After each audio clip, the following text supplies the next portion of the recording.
Assalamualaikum warahmatullahi wabarakatuh.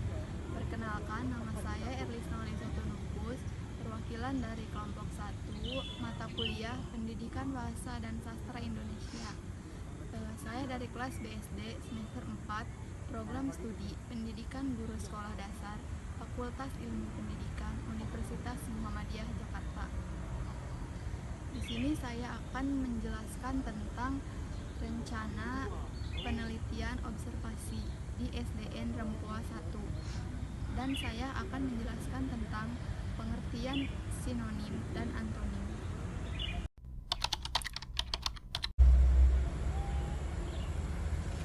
Di sini saya akan menjelaskan rencana penelitian yang akan kelompok kami laksanakan.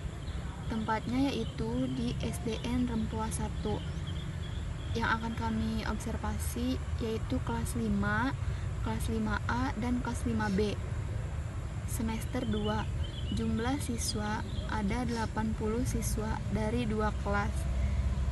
Jadi satu kelasnya itu jumlahnya ada 40 siswa. Materinya yaitu sinonim dan antonim. Model pembelajarannya, kelompok kami menggunakan model pembelajaran diskusi. Sebelumnya, saya akan menjelaskan apa sih itu model pembelajaran diskusi. Model pembelajaran diskusi adalah suatu percakapan ilmiah oleh beberapa orang yang tergabung dalam satu kelompok untuk saling bertukar pendapat atau berargumen tentang suatu masalah dan mencari solusi untuk mendapatkan jawaban dan kebenaran dari suatu masalah tersebut. Tujuan penelitiannya yaitu untuk mengetahui pengaruh metode pembelajaran diskusi pada mata pelajaran Bahasa Indonesia terhadap prestasi belajar siswa kelas 5 di SDN Rempoa 1. Manfaat penelitian: meningkatkan pengetahuan dan penguasaan peserta didik terhadap kosakata pemakaian bahasa Indonesia, khususnya sinonim dan antonim. Yang kedua, memahami perbedaan antara sinonim dan antonim dalam penyusunan bahasa secara tepat. Dan yang ketiga, memberi informasi mengenai apa itu sinonim dan antonim secara praktis bagi guru dan siswa dalam mendukung proses belajar mengajar. Model pembelajaran diskusi. Selanjutnya, saya akan menjelaskan tentang sinonim. Sinonim menurut Kamus Besar Bahasa Indonesia yaitu bentuk kata yang maknanya mirip atau sama dengan bentuk kata lain. Sering disebut juga persamaan kata. Dua kata dikatakan mirip atau sama apabila memiliki konotasi atau makna yang sama pula. Dengan kata lain, istilah ini digunakan untuk mengelompokkan dua bahasa atau lebih berdasarkan kemiripan maknanya. Selanjutnya, sinonim terbagi dua, yaitu sinonim sama persis. Terjadi karena kemampuan kata yang dapat saling menggantikan dalam sebuah kalimat. Yang kedua, sinonim mirip. Terjadi karena ketidakmampuan kata untuk saling menggantikan. Nah, perbedaan ini muncul karena memang nuansa kata-kata yang dihasilkan melalui kata-kata lain yang tidak sama atau tidak serupa. Contoh sinonim serta contoh kalimatnya. Yang pertama, bertemu, berjumpa. Contoh kalimatnya, kemarin malam aku bertemu dengan Tita di acara ulang tahun Rina. Kemarin malam aku berjumpa dengan Tita di acara ulang tahun Rina.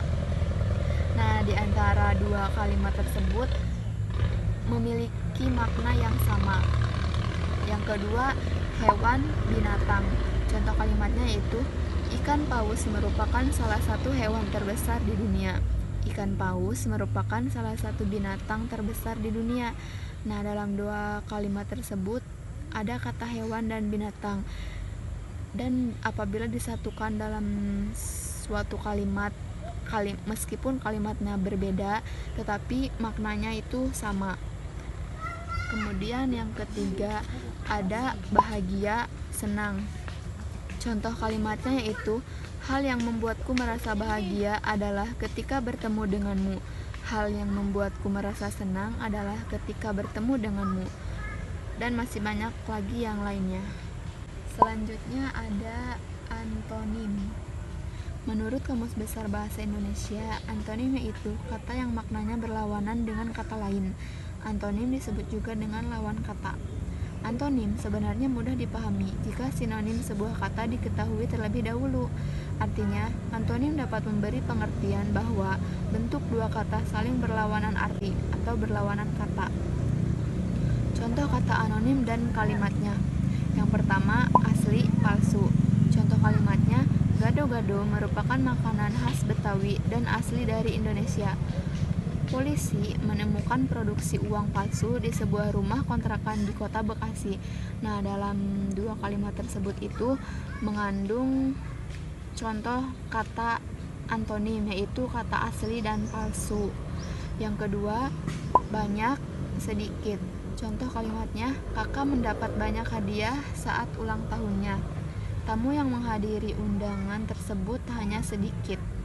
Yang ketiga ada jauh, dekat. Contoh kalimatnya yaitu, jarak yang jauh tidak menjadi penghalang dalam mencari ilmu. Jarak dari rumah ke kantor sangat dekat, sehingga ayah hanya jalan kaki untuk pergi ke kantor, dan sebagainya. Antonim selalu mengacu pada pembentukan makna yang tidak akan pernah bersahabat atau selalu berlawanan. Dalam kata lain, bertolak belakang begitu. Terima kasih, sekian yang dapat saya sampaikan. Kurang lebihnya mohon maaf. Wassalamualaikum warahmatullahi wabarakatuh. Terima kasih materi yang dapat saya sampaikan. Kurang lebihnya mohon maaf. Wabillahi taufiq wal hidayah. Wassalamualaikum warahmatullahi wabarakatuh.